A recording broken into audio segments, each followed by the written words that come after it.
LDF സർക്കാരിന്റെ മദ്യനയം വിനാശകരമാണെന്ന് കേരള മദ്യനിരോധന സമിതി സംസ്ഥാന പ്രസിഡന്റ് ഇയ്യച്ചേരി കുഞ്ഞികൃഷ്ണൻ അഭിപ്രായപ്പെട്ടു. കേരള മദ്യനിരോധന സമിതി സംസ്ഥാന ജാഥയ്ക്ക് വടക്കാഞ്ചേരിയിൽ നൽകിയ സ്വീകരണത്തിന് മറുപടി പറയുകയായിരുന്നു അദ്ദേഹം.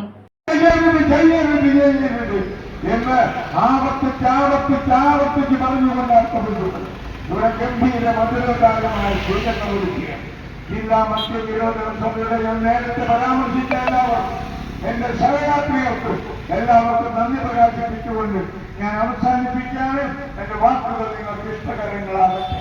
റമദാൻ മുബാറക്. അസ്സലാമു അലൈക്കും. അൽഹംദുലില്ലാഹി റബ്ബിൽ ആലമീൻ. Praise the Lord. നമസ്കാരം.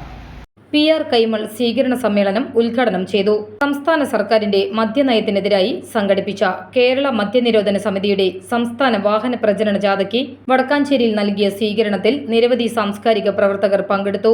മാനസംസ്കൃതി ജില്ലാ ചെയർമാൻ അഡ്വക്കേറ്റ് TS മായാദാസ് മുഖ്യപ്രഭാഷണം നടത്തി. സംസ്ഥാന സെക്രട്ടറി ഡോക്ടർ വിൻസെന്റ് മാളിയക്കൽ, സംസ്ഥാന ഭാരവാഹികളായ ഇയ്യച്ചേരി, പത്മിനി ടീച്ചർ, അമീർ അലി, കാക്കൂർ, തൃശൂർ ജില്ലാ പ്രസിഡന്റ് ആന്റണി പന്തലൂർക്കാരൻ, AH സിദ്ദിഖ്, സുനിത ചെട്ടിപ്പടി തുടങ്ങിയവർ പ്രസംഗിച്ചു.